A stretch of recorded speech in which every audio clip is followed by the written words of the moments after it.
აი უყური. ახლა ჩვენ ვართ ბაქოში. მე ჩემი რეალური ბიზნესი ბაქოდან დავიწყე და ყავს ბაქოში ძალიან ბევრი პარტნიორი. აქ 5 დღის განმავლობაში ხდებიან ავტოსფეროში 1-200-300 ადამიანი მოწვეულები. აქ იხილება სად, რა, როგორ.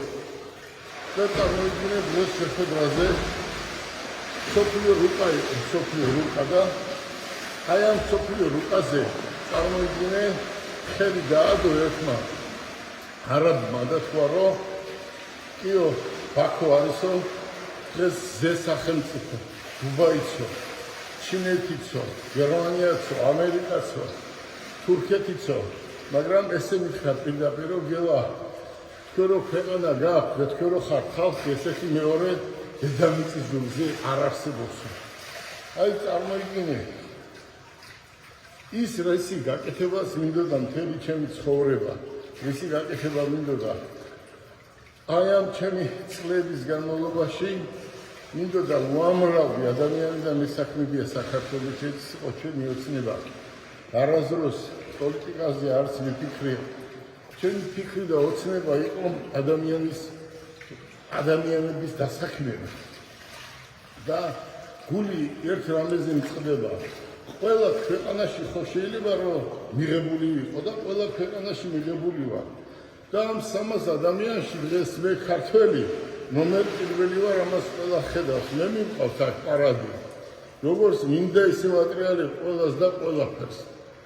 ხვალ ჩვენ ალიევის საფლავზე გავდივარ, მოვინახულებთ. და ჩემი სიტყვა აქ ჭრის ბევრ სიტუაციაში. წარმოიდგინეთ, ყველა ქვეყანაში მეპატიჟებიან ბიზნესის გაკეთებაზე და ჩემს ქვეყანაში ვერ ვაკეთებ ბიზნესს და ხელი მეშლება დღესაც.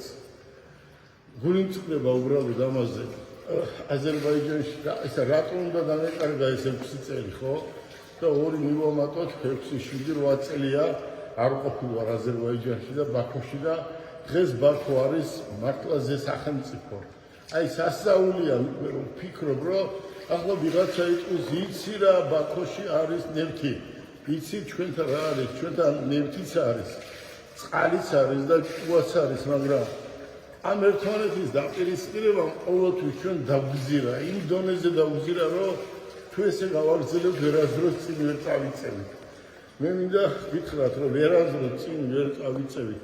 ჩვენი ქვეყანა არის ყველაფრით, აი ყველაფერი გვაქვს, რაც გინდა. ყველაფრისთვის მზადაა ჩვენი ქვეყანა, მაგრამ მე არ ვიცი, აი გული მწყდება.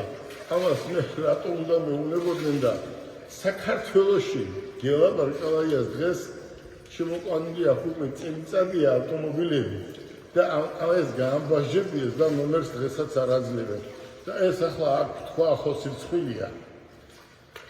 მე მაინც კმაყოფილი ვარ რომ ვარ სისხლი და ხორცით ქართველი და ესეთი დაფასება რო გვაქვს თელ ქართველებს ეს ჩვენი წინაპრების დამსახურებაა და წინაპრები ღმერთმა აცხონოს და ვინც არიან დიდხანს სიცოცხლე უსულებ, მაგრამ ერთმანეთს მოусმინოს და დარწმუნებული ვარ ეს ჩვენი ახალი პრემიერი იმას შევხვდები და აუხსნი რომ ვერძე დაგვიყენოს და მე გელაბარკალაია პასუხს ვაგებ რომ 15-400 ადამიანს დავუსახმო ეტაპობრივად.